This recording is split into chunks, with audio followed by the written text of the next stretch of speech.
Vamos ahora a la segunda parte de esta clase que vamos a dedicar a la Cuarta Cruzada y los estados que se van a formar a consecuencia de esta Cuarta Cruzada. Cuarta Cruzada que va a ser una cruzada muy polémica porque va a ser una cruzada que va a terminar yendo contra otros cristianos, lo cual en buena medida va a minar seriamente el ideal cruzado y va a desprestigiar mucho la idea de las cruzadas. Sin embargo, también va a ser una cruzada políticamente muy importante, es decir, desde el punto de vista de la historia política y por ende de la numismática, porque va a generar, como la primera cruzada, toda una serie de estados muy importantes que van a acuñar moneda.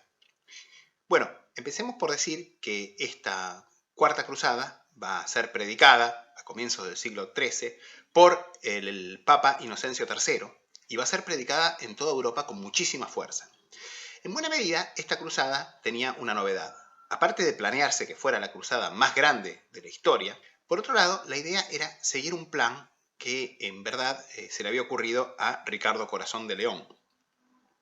Porque Ricardo se había dado cuenta que la base del poderío musulmán en el Mediterráneo era Egipto, por su riqueza, por su capacidad de producción de alimentos y por su importante población, digamos, el país del Nilo era justamente la base máxima del poder musulmán. Y Ricardo se había dado cuenta que haciendo caer Egipto, para los árabes, para los musulmanes, iba a ser insostenible seguir manteniendo el control de Jerusalén y de Tierra Santa, que era básicamente el objetivo primario de los cruzados. Así que la idea que había tenido Ricardo era la conquista de Alejandría, que era el gran puerto de Egipto y la verdadera llave del país del Nilo. Con Alejandría bajo su control, los cruzados ya podían básicamente conquistar no solamente Egipto, sino obviamente Tierra Santa y evitar que los musulmanes volvieran nunca más a controlar Jerusalén. De esta manera, esta cruzada, que va a, como les digo, va a ser predicada por toda Europa y va a traer combatientes de prácticamente todo el continente, pero que sin embargo su liderazgo va a ser, como siempre, ubicado más que nada entre líderes del norte del reino franco occidental, como Balduino, conde de Flandes, Teobaldo, conde de Champaña, Luis de Blois, obviamente, otra familia cruzada recurrente, podríamos decir. Si bien el liderazgo va a ser, obviamente, de Bonifacio, marqués de Monferrato, cuyos dos hermanos mayores, Guillermo y Conrado, ya habían sido, por breve tiempo, digamos, consortes de las reinas de Jerusalén y rey de Jerusalén, incluso en el caso de Conrado, por un brevísimo tiempo. Bueno, como sea, los cruzados, obviamente, para llegar a Alejandría no lo podían hacer por tierra. En este caso necesitaban una flota. Así que se empezaron a poner en contacto con las distintas potencias navales europeas, italianas, obviamente, a ver quién los podía conducir hasta Alejandría. En principio Pisa no estaba en condiciones de proporcionar una flota de esta magnitud. A Génova no le interesó y los únicos que, digamos, presentaron interés en llevar a los cruzados fueron los venecianos. Los venecianos, para un contingente tan grande como se esperaba, que eran unos 35.000 hombres, firmaron un contrato para producir la flota, construir la flota, porque de hecho no la tenían, iba a ser la flota de transporte y guerra más grande construida en Europa hasta ese momento, por un valor de 85.000 marcos de plata, que obviamente los cruzados se comprometían a pagar. Sin embargo, conforme pasan los días, en verdad la cantidad que se esperaba de cruzados va a ser mucho menor, los líderes no van a llegar a reunir la plata, muchos otros van a decidir embarcarse privadamente por su cuenta, desde Marsella, desde Pisa, etc. Y finalmente a Venecia solamente van a llegar entre 12 y 15.000 o un poco más cruzados, que obviamente además los líderes no cuentan con los fondos suficientes para pagarle, apenas llegan a reunir 35.000 marcos de plata. O sea que los venecianos no llegan ni siquiera a cubrir los gastos en los cuales incurrieron para producir semejante flota. Bueno, las conversaciones se alargan y finalmente los venecianos hacen una propuesta a los cruzados. Ellos tenían el interés de controlar una ciudad muy estratégica en Croacia, en Dalmacia, que se llamaba Zara, que se había pasado al bando del rey de Hungría en esta época. Básicamente los venecianos le dijeron: te hacemos precio, les hacemos precio a los cruzados si ustedes nos ayudan a recuperar la ciudad de Zara. Entonces, con los 35.000 marcos que trajeron, estaría bien, pero ustedes nos ayudan a reconquistar la ciudad de Zara para nosotros. Y los cruzados, obviamente, no tuvieron más remedio que acceder. Van a ver como en esta cuarta cruzada, que va a terminar en el mayor desastre, prácticamente uno de los mayores desastres de la Edad Media, una cosa va llevando a la otra y todo va llevando básicamente al desastre. Bueno, de esta manera los cruzados son embarcados por los venecianos, hacen la escala prometida a los venecianos y desembarcan en Zara, y en noviembre de 1202 los cruzados se lanzan contra la ciudad cristiana, católica de Zara, cuyos habitantes además desesperadamente blanden banderas con la cruz para indicarles que están atacando una ciudad no solo cristiana, de hecho, sino incluso católica, pero no hay caso. Básicamente, los cruzados reconquistan Zara o conquistan Zara para los venecianos, y de hecho además la van a saquear, etc. Una ciudad que además en esa época respondía al rey de Hungría, que era uno de los que se había comprometido a colaborar con la cruzada y a mandar combatientes, que obviamente a partir de acá no lo hizo.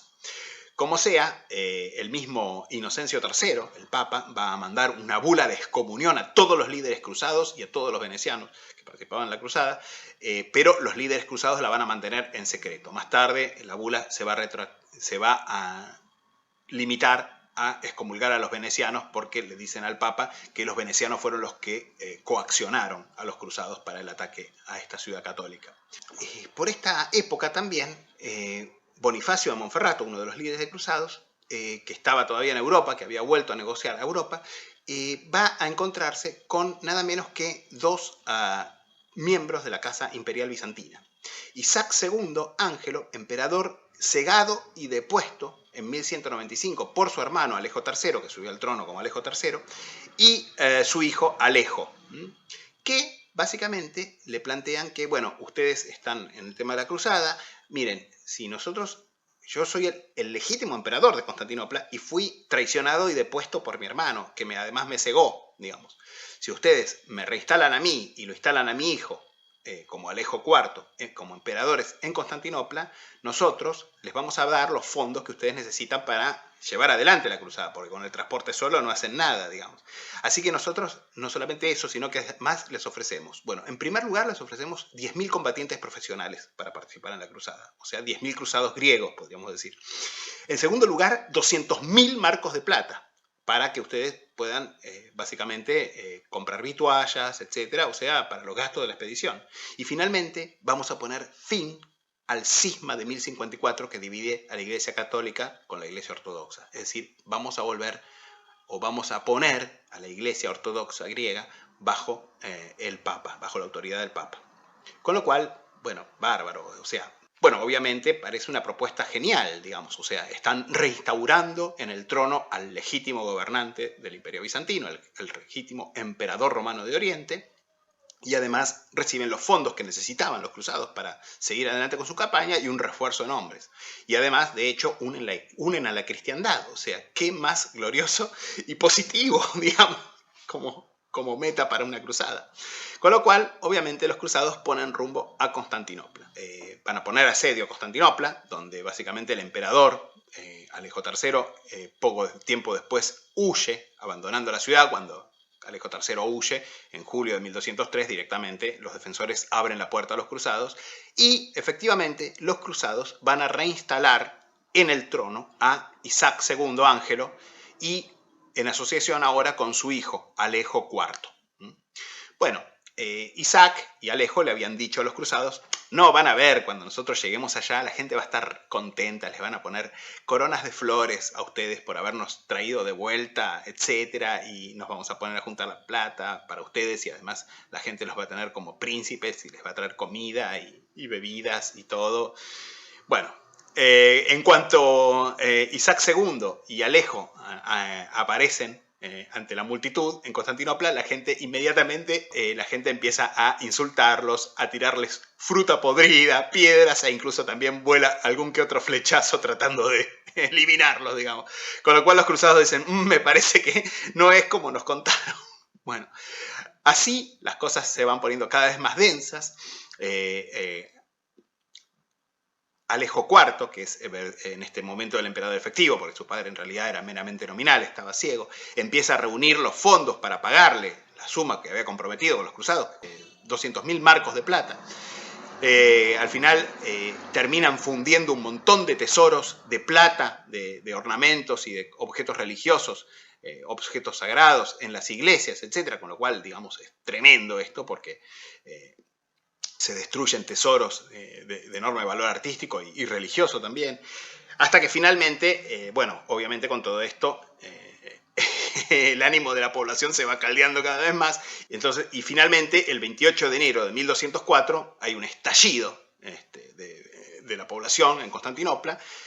Los rebeldes inmediatamente se apoderan de ambos emperadores, padre e hijo, y los ejecutan. E inmediatamente echan a los líderes cruzados que estaban instalados en Constantinopla y le cierran la puerta al ejército cruzado. Bueno, obviamente, como se podrán imaginar, los cruzados, que además se les notifica que no se les va a pagar nada de lo que se les había comprometido porque aquellos emperadores que le habían prometido ese pago estaban muertos y además eran traidores y criminales, digamos. Básicamente los cruzados ponen asedio inmediatamente a Constantinopla. En Constantinopla eligen un nuevo emperador, un Alejo Ducas, que va a subir al trono como Alejo V el 5 de febrero de 1204, y sin embargo, finalmente, pocos días después, el 12 de abril de 1204, los cruzados logran penetrar en Constantinopla, que va a ser sometida al pillaje más destructor, prácticamente, va a ser la entrada de los cruzados en Constantinopla en abril de 1204, va a ser una de las grandes tragedias culturales, sobre todo, pero también humanitarias, de la Edad Media, porque los cruzados van a hacer un estrago tremendo, se van a dedicar a robar y saquear. Se calcula que los saqueos de los cruzados en Constantinopla van a levantar un botín de 900.000 marcos de plata, más de 25 toneladas métricas de ese metal. Pero además, obviamente, lo más terrible va a ser el robo, saqueo y destrucción, daño y destrucción de grandes tesoros artísticos. De hecho, los venecianos, que por estar establecidos como una colectividad mercantil importantísima de miles de miembros en Constantinopla por muchas generaciones, que conocían la ciudad como la palma de su mano y van a guiar a los saqueadores y de hecho se van a robar muchas de las mejores cosas, sobre todo, obviamente, de lo mejor que se podía robar, reliquias, ¿no? Que era, ustedes saben, en la Edad Media lo más valioso que había, y luego obras artísticas, etcétera, muy importantes, como pueden ser los caballos que decoraban el hipódromo, que son caballos clásicos griegos de bronce que actualmente decoran la Catedral de San Marcos en Venecia, y también muchos otros objetos importantísimos, ¿no? De hecho, muchos van a ser destruidos, se van a destruir todos los sarcófagos de Pórfiro de los emperadores romanos de Oriente, desde Constantino el Grande en adelante, etc. Bueno, una catástrofe tremenda, digamos. Y como consecuencia de todo este caos, además, y del incendio de gente que incluso es quemada viva dentro de iglesias, monasterios, etcétera, donde se habían refugiado, mientras se saquean domicilios, se violan incluso no solamente a la población civil, sino incluso monjas, etcétera, se va a expandir un tremendo incendio que va a terminar destruyendo entre la tercera parte y la mitad de Constantinopla, una ciudad que seguía en funcionamiento, la única ciudad que seguía en funcionamiento perfecto desde la Edad Antigua, básicamente, y que de hecho era la ciudad más opulenta, más gloriosa, más esplendorosa y más poblada de la cristiandad en esta época. Luego de la conquista de Constantinopla por los cruzados, se va a formar un consejo de 12 miembros, 6 del bando de los cruzados y 6 venecianos, para elegir un nuevo emperador de Oriente, un emperador latino de Oriente. Los cruzados favorecían al hombre fuerte, al tipo de temperamento más fuerte, digamos, de los líderes cruzados, que era justamente Bonifacio de Monferrato. Sin embargo, como una solución de compromiso, los venecianos no aceptaban a Bonifacio, se va a elegir a Balduino, conde de Flandes, como emperador latino de Oriente. Los territorios se van a dividir en 3 porciones, una para el emperador propio, digamos, una para el propio emperador, como territorios de control directo por parte del emperador, uno para otros líderes cruzados, otra porción que se va a dividir entre otros líderes cruzados, y una tercera porción para los venecianos, que van a preferir sobre todo bases navales y el archipiélago. Pero todo lo que había sido territorio del Imperio Bizantino va a quedar bajo la autoridad nominal, al menos, del nuevo emperador latino, es decir, de Balduino I de Constantinopla.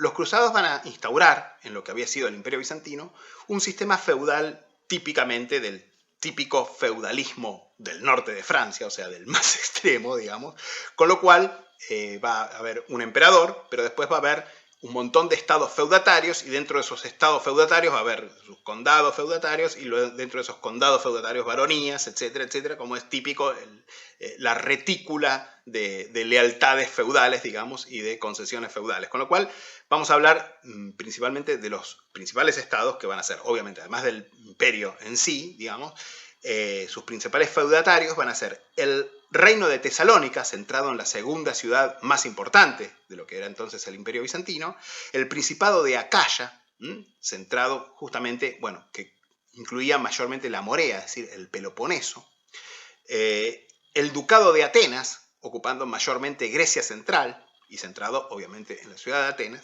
y finalmente el llamado Ducado del Archipiélago, que también a veces llamado Ducado de Naxos, que estaba centrado justamente en las Cícladas, sobre todo en Naxos y Paros. Además de estos estados francos, van a surgir una serie de estados griegos que podríamos llamar subbizantinos o estados sucesores bizantinos, que son esencialmente tres: el imperio de Nicea, el más importante, el imperio de Trebisonda y el inicialmente imperio, luego despotado de Epiro, que cubría mayormente lo que era el antiguo Epiro, que se corresponde en buena medida con Albania y el norte de Grecia, pero que en su mejor momento va a llegar a conquistar buena parte de lo que había sido todos los Balcanes, digamos, del Imperio Bizantino. Más tarde van a ver que el despotado de Epiro que va a llegar a ser en un momento, como les digo, el estado más poderoso de los estados subbizantinos, de los estados griegos, digamos, que van a tratar de mantener la continuidad bizantina, va a terminar convirtiéndose en otro estado de la francocratía, es decir, en otro estado cruzado, digamos. Pero eso lo vamos a ver cuando veamos uno por uno estos estados.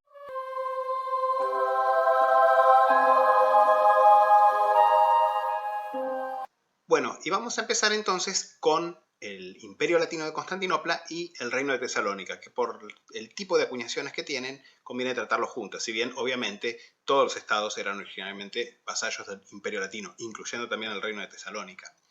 Digamos que la instauración del sistema feudal y la destrucción del sistema administrativo bizantino y del sistema de la pronoia, que era la forma, digamos, organización económica y militar del Estado bizantino tardío, va a ser muy, muy dañina en esta región.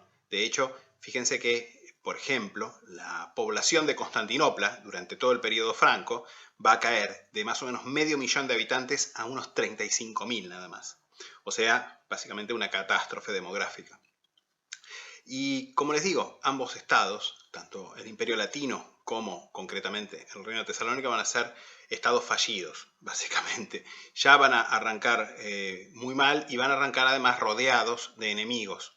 Por un lado, los imperios neobizantinos o subbizantinos, podríamos decir, de Nicea, Epiro y Trebisonda, que obviamente van a estar siempre prácticamente enfrentados de manera hostil contra los estados francos.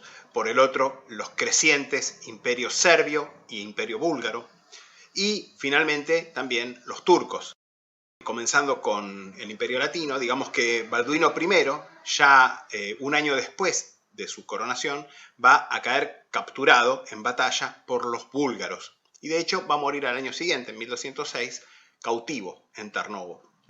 Ese año, al saberse la muerte de Balduino, los varones del Imperio Latino van a proclamar a su hermano, Enrique, como su sucesor.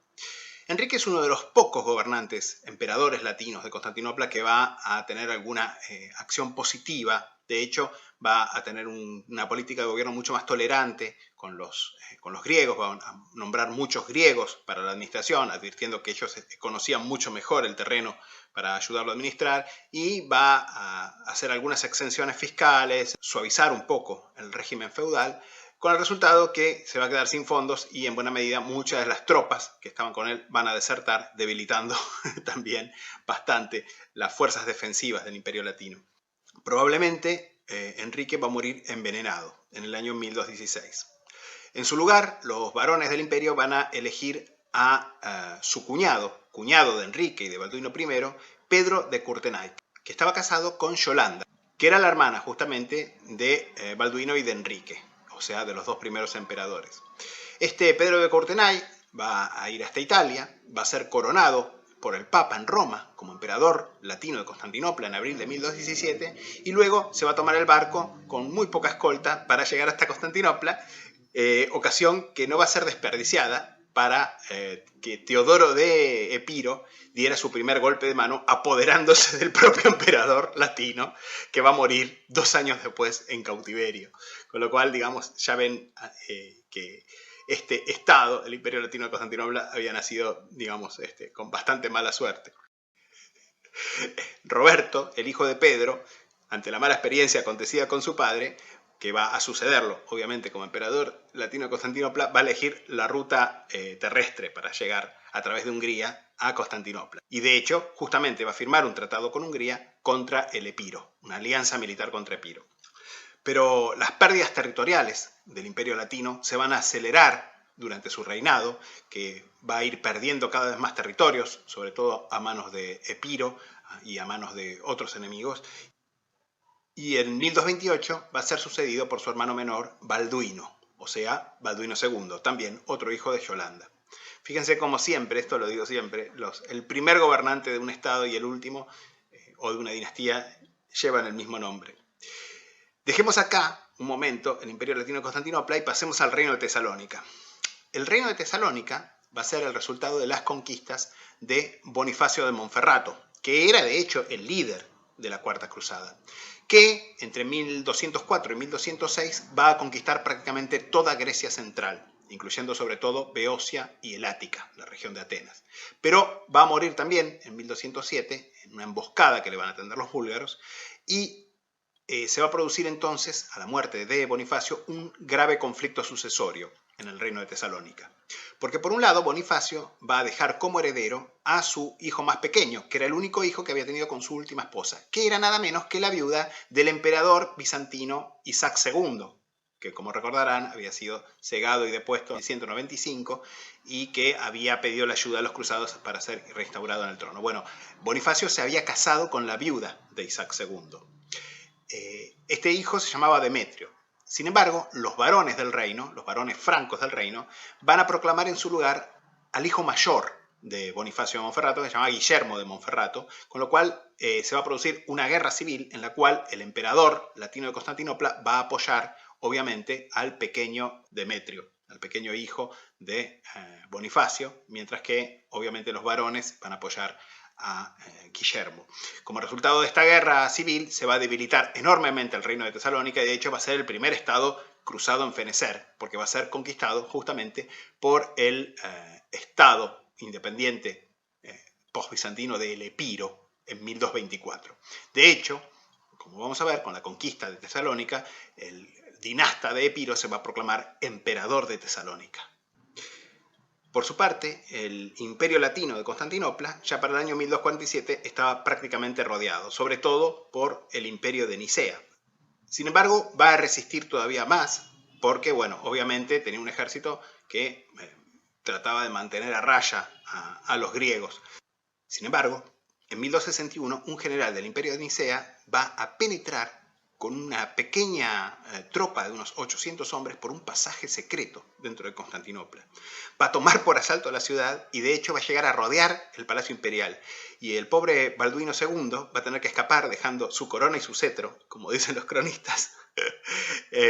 Va a tener que escapar al puerto, donde va a llegar a duras penas, por un pelo, a abordar una galera veneciana que lo va a llegar de ahí a Negroponte, o sea, a la isla de Eubea, y de ahí a Italia, donde va a morir, concretamente en Nápoles, en el año 1273, no sin antes haber negociado con Carlos de Anjou la titularidad del Imperio Latino de Constantinopla.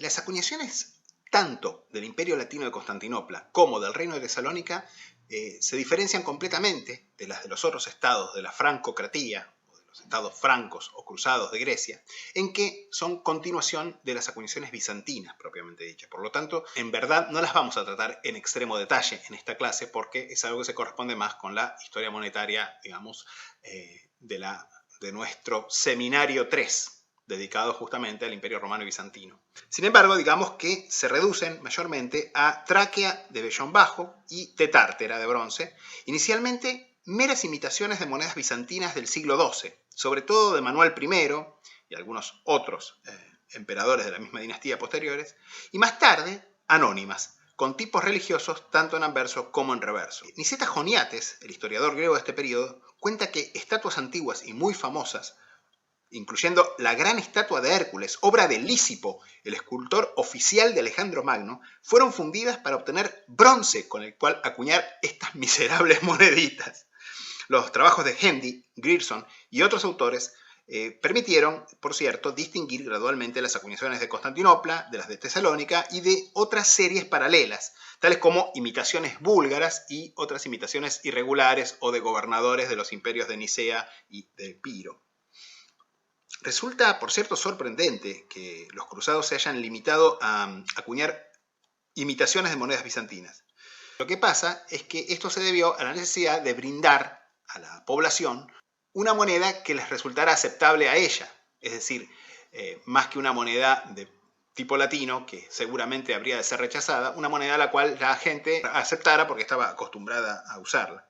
En contraste con estas acuñaciones de tipo bizantino, podríamos decir, aunque muy degradadas, por cierto, los estados vasallos del Imperio Latino de Constantinopla y del Reino de Tesalónica, mayormente el Principado de Acaya, el Ducado de Atenas y lo que más tarde va a ser el Despotado de Epiro Franco, ¿sí?, más algunas de las acuñaciones del Ducado del Archipiélago, etc., y obviamente de todas las baronías, condados, etc., vasallos de estos estados, son completamente diferentes, porque más allá de algunos tipos iniciales, bajo la forma de denier, podríamos decir, de estilo feudal francés, pero con tipos locales, más tarde todos estos estados van a terminar acuñando, prácticamente todos, imitaciones o versiones locales del denier tournois de vellón de tipo francés. O sea, una moneda similar a la moneda oficial del Reino de Francia, con la misma tipología, la misma metodología, pero con las leyendas de la titulatura del príncipe local y la ceca correspondiente. De hecho, la Crónica de Morea señala, probablemente en error, que Roberto de Courtenay, el emperador latino de Constantinopla, otorgó a Godofredo I de Acaya el derecho de acuñar, el derecho de batir moneda, es decir, de acuñación, que dice concretamente de faire battre monnaie des petits tournois en son pays. Sin embargo, la realidad es que, como vamos a ver, las acuñaciones en general comienzan mucho más tarde y no comienzan con la acuñación de denier tournois, sino, en casi todos los casos, con la acuñación de denier de vellón bajo de tipo local. Bueno, vamos a empezar mirando algunas monedas del periodo latino en Constantinopla y Tesalónica. Vamos a empezar con algunos traqui de Constantinopla. Fíjense, esta moneda es de un módulo intermedio. Tiene a la Virgen María, la Theotokos, en anverso, entronizada, y en el reverso una imagen del emperador de estilo bizantino. La moneda está bastante bien acuñada para lo que suelen ser estas cosas, y por cierto tiene muy linda pátina también. Cospeles como oblongo, ovalado casi. Esta moneda pesa 2.22 gramos. El cospel es bastante compacto, así que el cospel es relativamente grueso también. La gran mayoría de las monedas que se atribuyen al periodo de la ocupación latina de Constantinopla, del Imperio Latino de Constantinopla, son monedas de pequeño módulo. Es lo más común que se ve ahora. Sin embargo, la mayoría de estas monedas de módulo pequeño son atribuidos a una ceca irregular. No se sabe bien de qué se trata, pero fueron acuñadas aproximadamente en la misma época o poco después del periodo en que se acuñaron las originales. Es decir, las originales latinas, que a su vez son mayormente imitativas. Esta tiene también un busto de la Virgen en anverso, en este caso el busto, no a la Virgen sentada. Y en el reverso nuevamente el emperador. Pero esta moneda es mucho más pequeñita y solo pesa 0,88 gramos. Acá pueden ver otro ejemplar. el anverso no se ve prácticamente nada. Y el reverso tiene el emperador parado con el orbe y el lábarum. En general, estas monedas de módulo pequeño no tienen ningún contenido de plata, a diferencia de las de módulo grande, que suelen ser de vellón, como los traqui, vellón bajo, por cierto, como los traqui bizantinos anteriores, pero estas ya no tienen ni siquiera ningún contenido de plata. Muy probablemente sean productos de una seca irregular. Esta, en cambio, lo que parece ser es una cosa recortada para ajustarse al estándar de las imitaciones, pero probablemente esta moneda fuera más grande originariamente. Pero pareciera que una enorme cantidad, la mayoría de las monedas fueron recortadas más tarde para ajustarla a un estándar, digamos, más devaluado. Pero fíjense que el estilo es bastante mejor que las otras imitaciones pequeñas que veíamos. Y acá tenemos un escaso traqui del reino latino de Tesalónica, con el busto del Cristo Pantocrátor en anverso y el emperador con el lábarum y el orbe, portando la acaquia, una moneda que está basada obviamente en las acuñaciones anteriores de los emperadores bizantinos.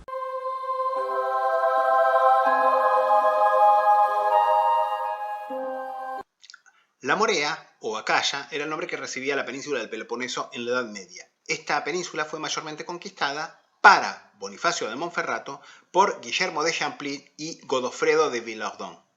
Así que el estado que se va a constituir acá, que es el Principado de Acaya, va a ser vasallo inicialmente del reino de Tesalónica, que era el reino justamente de Bonifacio de Monferrato.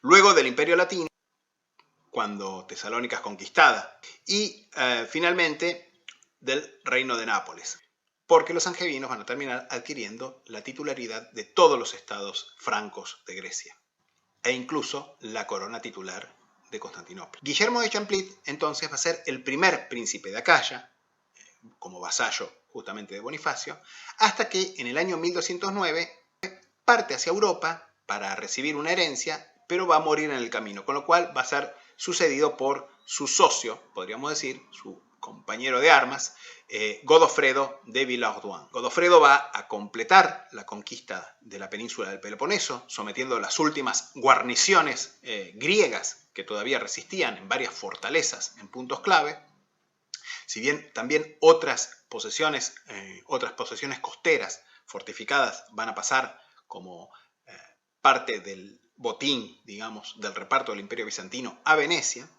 Y a partir de acá, los descendientes de Godofredo, de Villehardouin, esta dinastía, los Villehardouin, van a sucederse durante prácticamente un siglo en el trono del Principado de Acaya.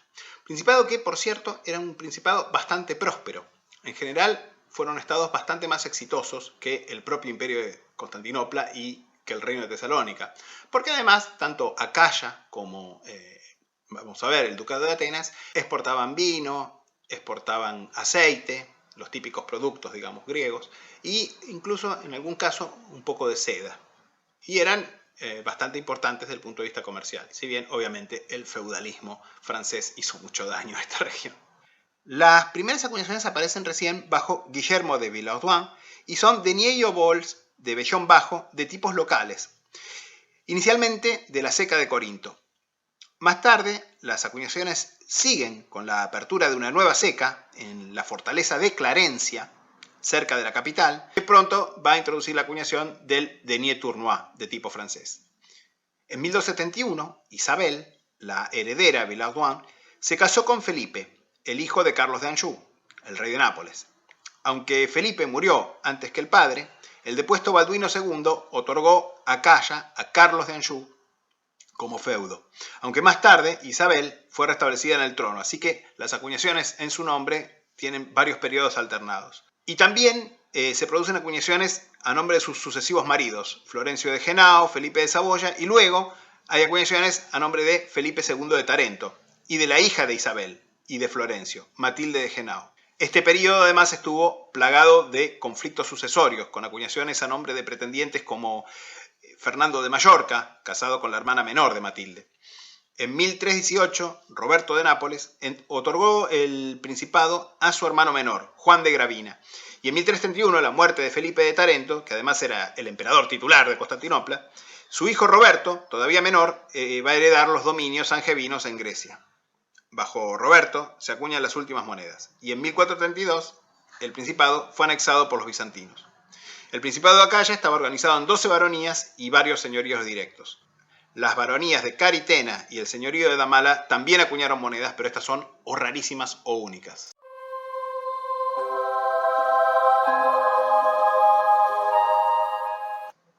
La región de Grecia Central, mayormente constituida por la Beocia y el Ática, va a ser una conquista personal de Bonifacio de Monferrato, que la va a ceder a uno de sus vasallos, el borgoñón Otón de la Roche, creándose así el Ducado de Atenas. Otón va a ser el primer duque de Atenas.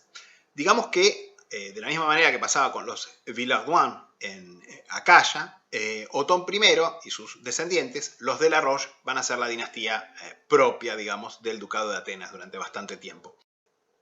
Aunque Otón originariamente se instaló como su capital en la Acrópolis de Atenas y la hizo fortificar a tal efecto, más tarde transfirió su capital a la mítica ciudad de Tebas, la ciudad que era cuna nada menos que del dios Heracles y del mito de Edipo, entre otros.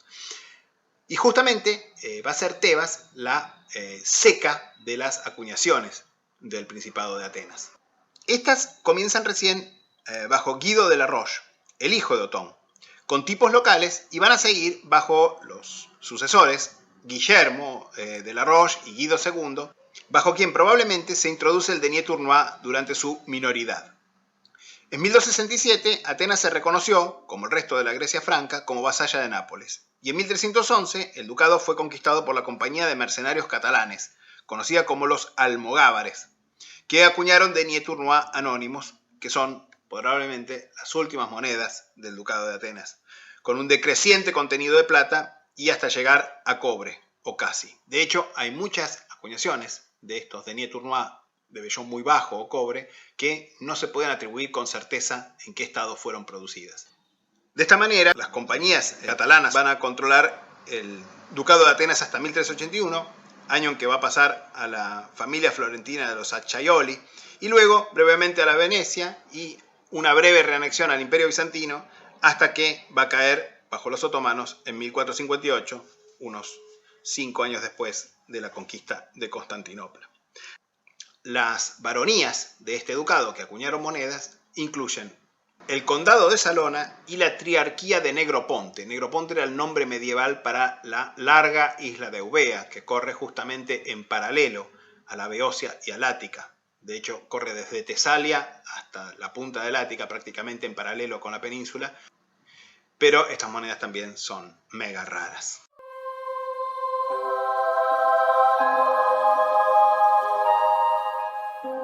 El despotado de Epiro tiene una historia bastante peculiar porque va a empezar también como un estado subbizantino, es decir, un estado griego, y va a terminar convirtiéndose en buena medida en un estado franco, es decir, en un estado latino, podríamos decir. Este estado va a ser fundado por Miguel Ángelo Comneno Ducas, que era el gobernador de la región de Epiro, una región que más o menos se corresponde con la actual Albania y norte de Grecia. Este Miguel se había unido inicialmente, se había rebelado, digamos, contra Constantinopla, y se había unido nada menos que a Bonifacio de Monferrato, es decir, a la Cuarta Cruzada. Pero más tarde disputó con él y en su lugar creó un estado independiente, que bajo su hermano menor y sucesor Teodoro va a alcanzar en buena medida la hegemonía. Va a ser el primero de los estados subbizantinos que va a alcanzar la hegemonía en los Balcanes. Porque ya vimos que en 1217 van a capturar al mismísimo emperador latino de Constantinopla, Pedro de Courtenay. Y en 1224 además van a conquistar la propia Tesalónica. A partir de ese momento, los dinastas de Epiro se van a titular emperadores de Tesalónica. Sin embargo, este momento de apogeo va a ser justamente el comienzo de su caída, porque la captura de Tesalónica va a disparar el conflicto con su antiguo aliado, el zar Iván Asen de Bulgaria, que lo va a derrotar en una batalla poco después lo va a capturar y lo va a cegar. Esto va a dar fin al apogeo del imperio de Tesalónica o despotado de Epiro, según como quieran verlo, y de hecho las cosas se van a complicar todavía más porque en 1267 Carlos de Anjou, que había conquistado el reino de Sicilia y que consideraba que el reino de Albania, es decir, el Epiro, era parte de su heredad por derecho de conquista, va a desembarcar tropas en el Epiro y va a empezar a ocupar el territorio. A la muerte de Miguel II, el nieto de Miguel I y el cuarto dinasta de Epiro, se va a llegar a un acuerdo, se van a dividir los territorios entre Carlos de Anjou y el hijo de Miguel II. Sin embargo, los angevinos van a terminar adquiriendo prácticamente todo el territorio del Epiro. Justamente en esta época es donde empieza a interesarnos, desde el punto de vista numismático, el despotado de Epiro. Porque, mientras que las acuñaciones anteriores son de estilo bizantino, es decir, se corresponden con acuñaciones de estilo similar a los otros estados bizantinos de la época, en cambio, a partir de acá, las acuñaciones son de tipo de denier tournois y van a ser producidas mayormente en dos grupos, uno a nombre de Felipe de Tarento, el hijo de Carlos II de Nápoles, es decir, el angevino, en la ceca de Lepanto, Nepanti Civitas, y por otro lado, a nombre de Juan II Orsini, que era el primo de Tomás e hijo, que era el hijo a su vez de Nicéforo, que van a estar acuñados en la fortaleza de Arta, actualmente en la República de Albania. Estas últimas monedas son bastante raras.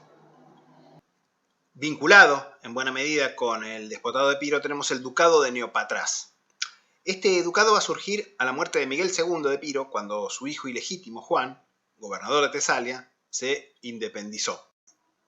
Los francos llamaban a este estado ducado probablemente por una malinterpretación del apellido de su fundador, Juan Ducas en griego, que en realidad lo interpretaban como dux, o sea, duque. Las acuñaciones atribuidas a Neopatras, sin embargo, son de tipo latino, es decir, denier tournois, y fueron producidas en la capital homónima, o sea, Neopatras, bajo Juan II Comneno Ducas, que era el nieto de Juan I, entre 1308 y 1313. Son bastante escasas. Bueno, y ahora vamos a ver algunas monedas de los principados y estados latinos de Grecia. Y todas estas monedas, como yo ya les adelanté, son versiones locales del denier tournois. Justamente vamos a empezar con una moneda de Guillermo II Villehardouin, príncipe de Acaya, con, fíjense, el anverso la cruz, un denier tournois, con el anverso la cruz, G, la inicial, Princ H.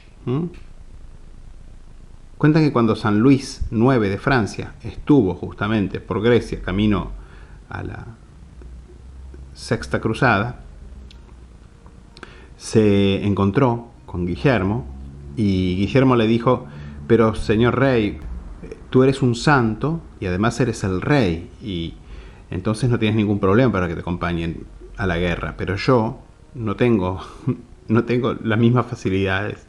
Entonces dicen que Luis IX se rió y le otorgó el derecho a Guillermo de acuñar justamente el denier tournois, que era la moneda real francesa. Y bueno, ya saben, estas monedas en el reverso dicen la ceca, Clarentia, que es Glarenza actualmente, que era una fortaleza donde estaba ubicada la ceca. No era una ciudad propiamente dicha, sino una fortaleza donde estaba ubicada la ceca del Principado. Más tarde, las primeras monedas están acuñadas en Corinto y algunas variantes, a pesar de que dicen Clarenza, se atribuyen a la ceca de Corinto, con el castillo turonés de estilo francés. Estas monedas tienen, según Pegolotti, 2,5 onzas de plata por libra, es decir, que tienen un fino de más o menos 208 milésimas, 208 y fracción, 20,8% de plata, que es un vellón bastante bueno, por cierto. Más o menos la misma proporción que tienen los denier del reino de Chipre por esta época.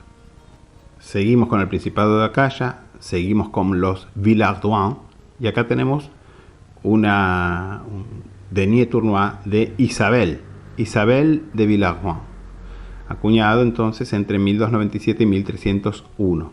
También de la Seca de Clarenza, la moneda dice lo mismo en el reverso. Aunque sí va cambiando un poco el estilo y en general se van haciendo un poco más crudas las monedas. Otro turno A del Principado de Acaya, este a nombre de Felipe de Saboya. Según cuenta Pegolotti en su tratado de la Mercatura, 4 deniers tournois de estos, 4 tornesi de estos, hacían un sterlino, un sterling o sterling, que era una moneda inglesa en realidad, que los cruzados franceses estaban acostumbrados a conocer en su país. Sin embargo, estos sterlini, dice Pegolotti, non si comprano non si veggiono. O sea, no se compran ni se ven. Es decir, era una moneda que en Grecia era una moneda teórica, una moneda de cuenta, ¿sí? Así que en realidad no había estos sterlini. En cambio sí había y circulaba cada vez más la moneda veneciana. Y cuenta Pegolotti que 3 de estos sterlini valían un grosso veneciano y que 7 grossi venecianos hacían un pípero o pérpero, o sea, un hiperpirón bizantino de oro.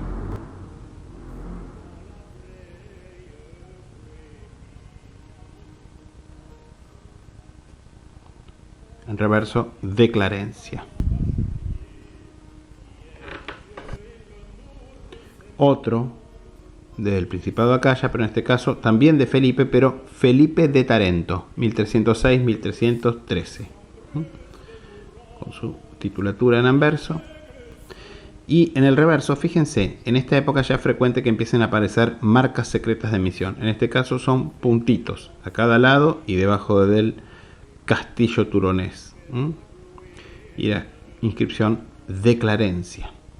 También tiene lo que parecen ser lices a cada lado de la cruz inicial, que es la cruz que remata la punta del castillo o templo o iglesia, que viene a ser una representación esquemática de la iglesia de San Martín de Tours. También del Principado de Acaya, una moneda ya tardía a nombre de Matilde de Henao, Maot, Matilde, también con de Clarencia, y en el anverso su titulatura, un poquito difícil de leer. Fíjense que esta moneda ya tiene menor contenido de plata que las anteriores.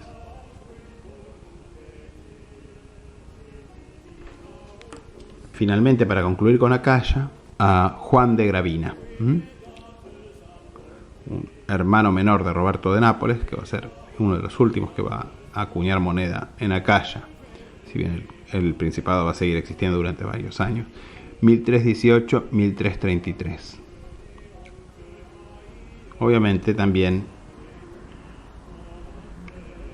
la Seca es designada como de Clarenza, aunque es difícil leerlo en este ejemplar. Y fíjense, el estilo ya es mucho más crudo y el contenido de plata mucho más bajo. Bueno, y acá tenemos un denier de Guido Laroche, Guido II Laroche, 1280-1287.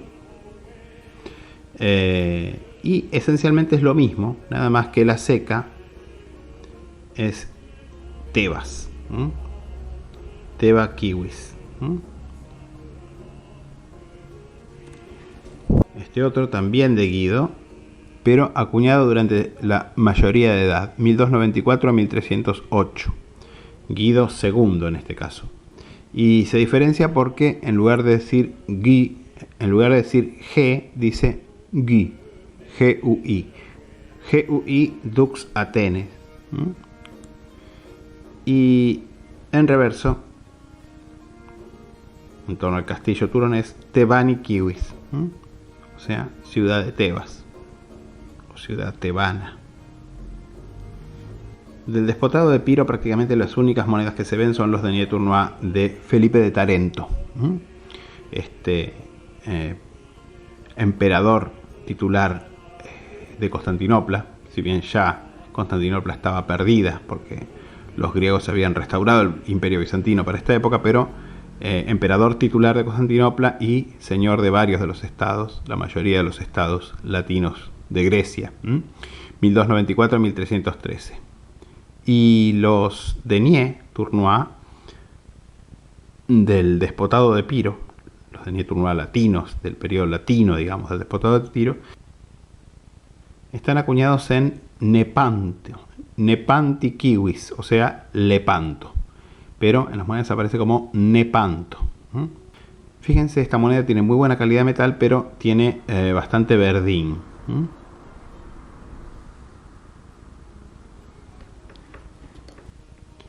Fíjense, acá tienen otro ejemplar, otra variedad. Fíjense, después de la marca inicial PHS, o sea, Pilipus. Bueno. Fíjense qué interesantes los símbolos que aparecen a cada lado de la cruz inicial en reverso. Uno que es como una media lis y el otro un puntito. Seigneur, sachez qu'Iorne s'en ira en cette terre où Dieu fut mort et vis, et qui la crouée d'outre-mer ne pendra à peine, mais ira en paradis, qui a en souhait pitié ne remembrance. Ô Seigneur, doit querer sa vengeance et délivrer sa terre